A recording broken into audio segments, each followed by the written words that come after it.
ಸಚಿವ ಭೀಮಣ್ಣ ಖಂಡ್ರೆ ವಿಧಿವಶ. ವಯೋಸಹಜ ಕಾಯಿಲೆಯಿಂದ ಕೊನೆ ಉಸಿರು. ಸಚಿವ ಈಶ್ವರ್ ಖಂಡ್ರೆಯವರ ತಂದೆ ಸಂಸದ ಸಾಗರ್ ಖಂಡ್ರೆಯವರ ಅಜ್ಜ ಭೀಮಣ್ಣ ಖಂಡ್ರೆ ತಮ್ಮ 102ನೇ ವಯಸ್ಸಿನಲ್ಲಿ ಇಹಲೋಕ ತ್ಯಜಿಸಿದ್ದಾರೆ. ಶತಾಯುಷಿ ಭೀಮಣ್ಣ ಖಂಡ್ರೆ ಅವರು ಉಸಿರಾಟ ತೊಂದರೆಯಿಂದ ಬಳಲುತ್ತಿದ್ದರು. ಹೀಗಾಗಿ ಕಳೆದ 4-5 ದಿನಗಳಿಂದ ಭಾಲ್ಕಿಯ ನಿವಾಸದಲ್ಲೇ ಚಿಕಿತ್ಸೆ ಪಡೆಯುತ್ತಿದ್ದರು. ಆದರೆ ಭೀಮಣ್ಣ ಖಂಡ್ರೆ ಅವರ ಆರೋಗ್ಯ ಮತ್ತಷ್ಟು ಹದಗೆಟ್ಟಿತ್ತು. ಶುಕ್ರವಾರ ರಾತ್ರಿ 10:50ರ ಸುಮಾರಿಗೆ ಭೀಮಣ್ಣ ಖಂಡ್ರೆ ಕೊನೆ ಉಸಿರೆಳೆದಿದ್ದಾರೆ.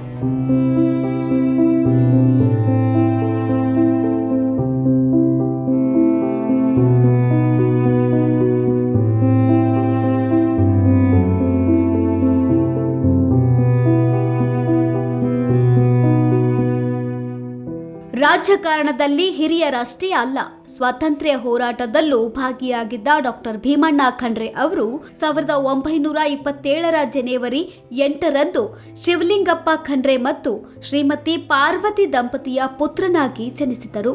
ಭಾಲ್ಕಿ ಹಿರೇಮಠದಲ್ಲಿ ಕನ್ನಡ ಶಿಕ್ಷಣ ಪಡೆದು ಶರಣ ತತ್ವದ ದೀಕ್ಷೆ ಪಡೆದ ಅವರು ಬಾಲ್ಯದಲ್ಲಿಯೇ ಶಿಸ್ತಿನ ಬದುಕಿಗೆ ಪೂರಕವಾದ ಮೌಲ್ಯಗಳನ್ನು ಅಳವಡಿಸಿಕೊಂಡರು. ಭಾಲ್ಕಿಯಲ್ಲಿ ಪ್ರಾಥಮಿಕ ಶಿಕ್ಷಣ ಮುಗಿಸಿ ಬಿದರ್ನಲ್ಲಿ ಪ್ರೌಢ ಶಿಕ್ಷಣ ಪಡೆದರು.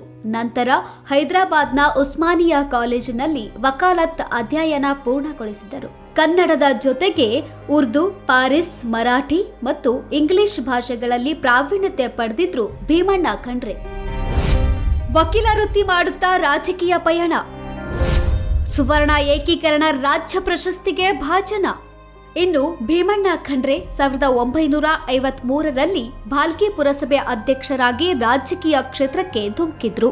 ಭೀಮಣ್ಣ ಖಂಡ್ರೆ ಅವರು 1962, 1967, 1978 ಮತ್ತು 1983ರಲ್ಲಿ 4 ಬಾರಿ ಭಾಲ್ಕಿ ವಿಧಾನಸಭಾ ಕ್ಷೇತ್ರದಿಂದ ಶಾಸಕರಾಗಿ ಆಯ್ಕೆಯಾಗಿದ್ದರು.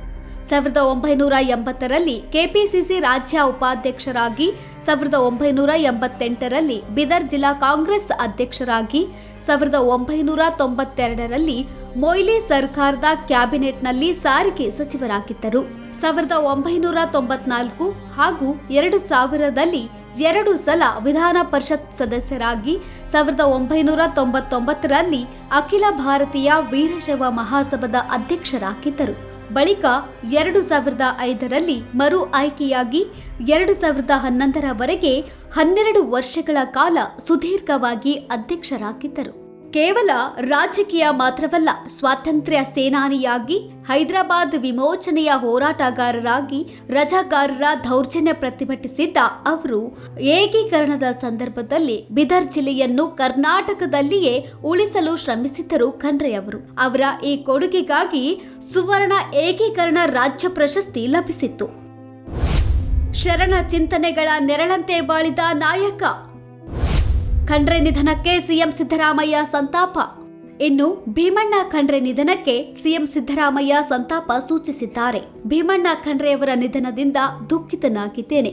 ಶರಣ ಚಿಂತನೆಗಳ ನೆರಳಂತೆ ಬಾಳಿದ ಧೀಮಂತ ನಾಯಕನ ನಿಧನದಿಂದ ನಾಡಿಗೆ ತುಂಬಲಾರದ ನಷ್ಟವಾಗಿದೆ ಎಂದು ಉಲ್ಲೇಖಿಸಿದ್ದಾರೆ. ಇನ್ನು ಭಾಲ್ಕಿಯಲ್ಲೇ ಬಾಲ್ಕಿಯ ಚಿಕಲ್ ಚಂದ್ ರಸ್ತೆಯಲ್ಲಿನ ಶಾಂತಿಧಾಮದಲ್ಲಿ ಭೀಮಣ್ಣ ಖಂಡ್ರೆ ಅವರ ಅಂತ್ಯಕ್ರಿಯೆ ನೆರವೇರಿದೆ. ಶ್ರೀಮತಿ ಲಿಂಗೈಕ್ಯ ಲಕ್ಷ್ಮೀಬಾಯಿ ಅವರ ಸಮಾಧಿ ಪಕ್ಕದಲ್ಲೇ ವೀರಶೈವ ಲಿಂಗಾಯತ ಸಂಪ್ರದಾಯದಂತೆ ಅಂತ್ಯಕ್ರಿಯೆ ನೆರವೇರಿದ್ದು ಮುತ್ಸದ್ದಿ ರಾಜಕಾರಣಿ ಪಂಚಭೂತಗಳಲ್ಲಿ ಲೀನರಾದರು. News desk, speed news Kannada.